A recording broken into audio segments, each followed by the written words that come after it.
Bon, là maintenant qu'on a fini de faire nos morceaux, il faut les préparer pour les amener à l'imprimante 3D. Alors, la première chose qu'on va faire, c'est évidemment la texture qu'on avait, si on la met visible, on peut voir qu'on n'en a pas vraiment besoin. Alors, ce qu'on va faire, la première chose, on va appuyer sur le moins, puis là, il y a une fenêtre qui va nous demander qu'est-ce qu'on veut faire avec les morceaux. Moi, je vais dire delete contents. Pas les morceaux eux-mêmes, je vais dire juste la texture.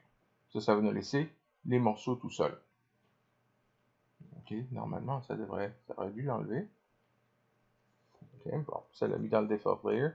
Je vais l'effacer quand même. Voilà. Là, maintenant, on est avec les morceaux. Maintenant, pour que les morceaux aillent à l'imprimante 3D, il faut s'assurer à ce que les morceaux soient prêts pour elle. Puis par là, ce que je veux dire par soit prêt, c'est qu'il y a différentes choses que l'ordinateur doit vérifier. Par exemple, est-ce que les faces sont toutes du bon côté? Aussi bizarre que ça puisse sentir ou ça puisse sembler, des fois, quand on fabrique un objet, les faces sont à l'envers. Pour l'imprimante 3D, c'est important. Par exemple, il faut s'assurer à ce que toutes les faces d'un objet soient remplies. Ça peut arriver des fois qu'on ne remplit pas tous les objets. Ça se peut, par exemple, qu'il y ait des objets à l'intérieur des objets qui va mélanger l'imprimante 3D. Alors, SketchUp, il y a des gens qui ont conçu une extension qui vont inspecter ces objets-là pour voir s'ils sont prêts à aller à une imprimante 3D. Alors moi, en particulier, j'ai vu à ce que celui-là ici, cette extension-là, soit utilisée. Ça s'appelle l'inspecteur d'objets. Qui fait que si je clique là-dessus, là, ce qu'il va faire, c'est qu'il va inspecter les objets et il va vérifier, voir ce qu'il y en est. Puis là, il est en train de me dire qu'il y a 3 problèmes avec. Ou il y a des objets avec des faces internes, ok?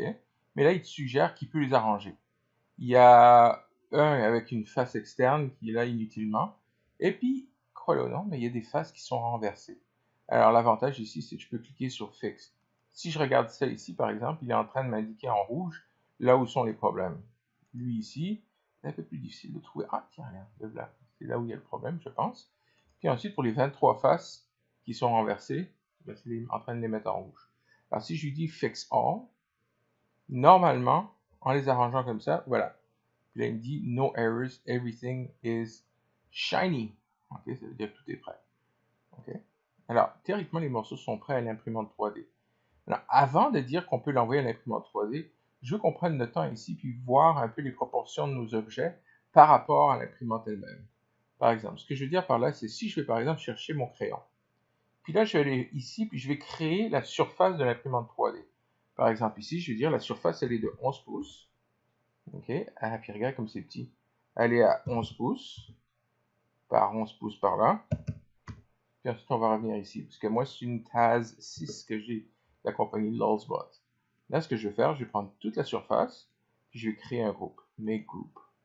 Ok, comme ça, quand tu vas mettre les objets ici dessus, l'un ne va pas se confondre dans l'autre. Alors, je vais prendre mes objets, je vais les bouger, M pour Move, je vais m'accrocher au bout ici, puis je vais aller les mettre dessus cette surface-là. Ben oui, ils sont sur la surface.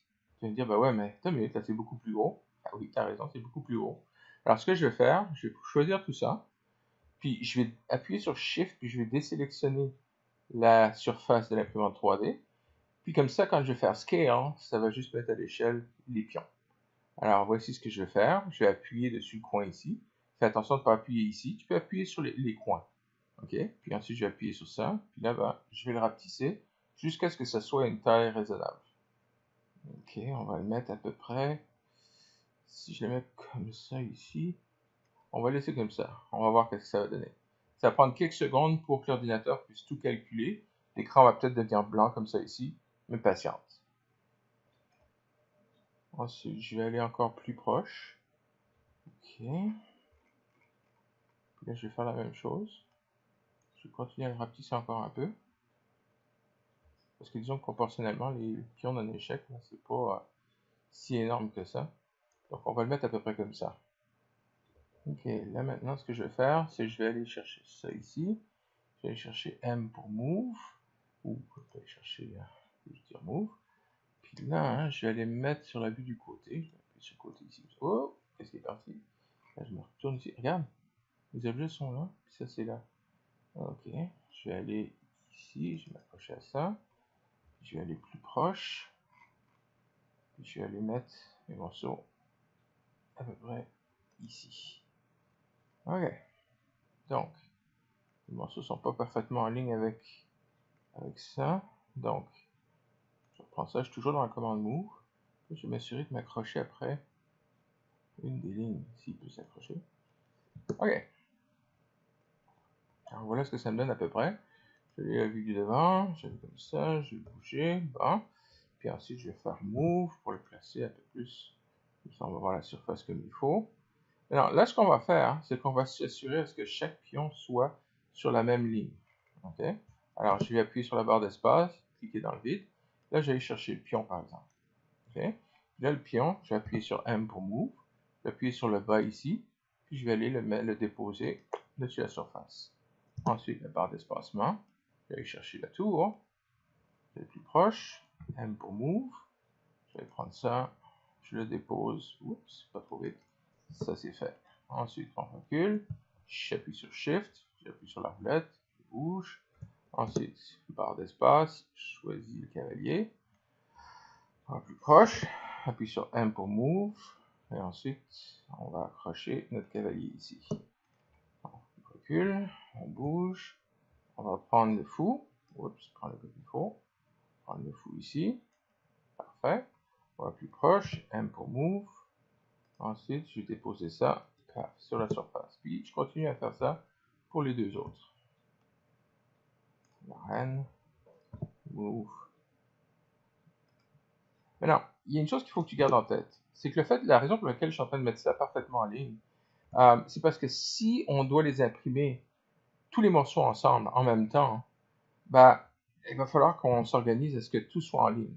Mais si par exemple on les imprimait individuellement, c'est-à-dire qu'on mettait chaque pion dans son propre fichier, là il n'y aurait pas de problème. On n'aurait pas besoin de se préoccuper sur où est-ce que ça va et comment ça va de l'air. Il faut se préoccuper de la dimension par exemple, mais à part ça, c'est correct. Là maintenant c'est fait. Ok, tout est parfaitement en ligne. La surface d'imprimante, j'en ai plus vraiment besoin. Je peux appuyer sur Delete. À ce point ici, encore une fois, tu peux faire Save. Okay? Mais à ce point ici, ce qu'on va faire, on va la File. Et si ton ordinateur est bien configuré, tu devras avoir une option Export STL. Alors, si tu n'as pas Export STL, tu peux aller encore une fois aller chercher l'extension qui s'appelle Export STL. STL, c'est le format que la plupart des imprimantes 3D reconnaissent. Il y a STL, il y a OBJ, il y en a d'autres formats. Et en général, STL est reconnu par les logiciels qui vont imprimer l'objet sur l'imprimante 3D. Alors, si j'appuie sur Export STL, okay, avant de faire ça, je vais choisir les objets que je vais exporter. Voilà, ils sont tous choisis. Je vais à la File, encore une fois, Export STL, Export Only Current Selection. Je vais dire Export. Et puis alors là, ce qu'il faut faire, c'est aller dans ton dossier où tu as tes objets qui sont faits. Alors dans mon cas, parce que je suis en train de faire ça, je vais aller dans le bon dossier. Et puis à partir de là, hein, tu peux les appeler, moi je les appelle morceaux. Je vais dire Save. C'est fait. Maintenant, dépendamment de la version que tu as du logiciel pour pouvoir l'envoyer à l'imprimante 3D, tu pourras ensuite prendre ton fichier STL et puis l'envoyer à l'imprimante. OK? Alors voilà, c'est tout.